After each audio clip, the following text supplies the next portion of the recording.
The land belonged to them. And then it did not. By the end of Apartheid's reign, 87% of South Africa's territory was legally reserved for the white minority. A population of roughly 4.5 million people held a continent in their hands. The black, majority over 35 million souls, were squeezed into the remaining 13%. A sliver, an afterthought, a statistical prison.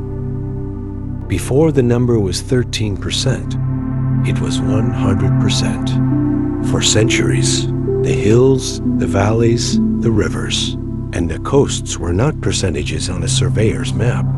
They were homes. They were burial grounds. They were stories told under specific trees that had borne witness for generations. The land was not owned. It was lived within. It was complete. Then, the surveyors arrived with their theodolites and their laws. The first cut was surgical. The 1913 Natives Land Act. With a legislative pen, it assigned 7.3% of the country as native reserves. Overnight, millions became foreigners in their birthplace. But 7.3% was not the final number. It was a seed. The snowball began to roll. The 1936 Trust and Land Act added more fragments, pushing the number to approximately 13%. This was not generosity. This was the mathematics of containment. They called it Grand Apartheid, the belief that millions could be perfected into a statistic permanently. Break down that 13%. It was not one piece. It was over 200 scattered, disconnected patches of soil, Bantustans, homelands, dumping grounds for a demographic they did not want to see. The largest, the Transkei, was overcrowded and overworked. The smallest were little more than rural slums, visible from space as brittle, overgrazed dots on a vast, fertile map owned by others. Breathe. The scale is not in the percentage. It is in the human density it engineered. By the 1980s, the Ciskei homeland held a population density greater than modern-day Tokyo. Imagine the pressure of a global megacity, but without the infrastructure, without the industry, without the hope. Just dust and bodies and the relentless arithmetic of exclusion. Her name was Nomathemba. It means hope.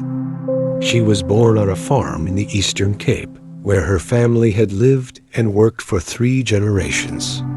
In 1978, they were endorsed out, a bureaucratic term for being loaded onto a government truck with what they could carry. Their destination was a one-room concrete house in the Ciskei, Unit 12, Block G, their new world. The soil here was thin and stingy. The water came from a communal tap, a kilometer's walk away. Her father, a man who understood the language of crops, now stood in a queue for a migrant labor permit. His expertise was irrelevant. He was now a unit of labor to be shipped out.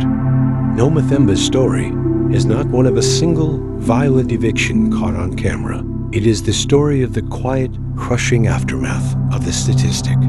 It is the story of watching her mother's spirit shrink to fit the single room.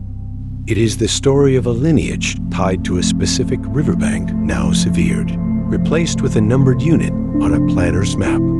She was not 13%. She was one heartbeat, displaced into a geometric cell designed by distant men with calculators and a vision of purity. Today, the laws are gone, the signs are down, but the number remains. It is etched into the very topography of a nation. Drive through South Africa, and you can still see it, the sprawling, green farmlands abruptly ending at the boundary of the old reserves, where the landscape suddenly turns dense, eroded, and starved of capital.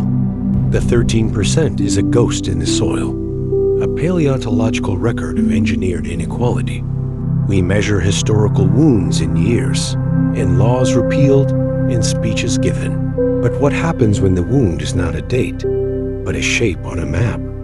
When justice is measured not in truth, but in hectares? A percentage is a clean, quiet thing. It asks for no emotion. It hides its violence in simplicity. But every decimal point in that 13% was a horizon taken away, a river a child could no longer swim in, a plot where no one could ever be buried again. Perhaps history is not understood by memorizing the numbers, but by listening to the silence they created.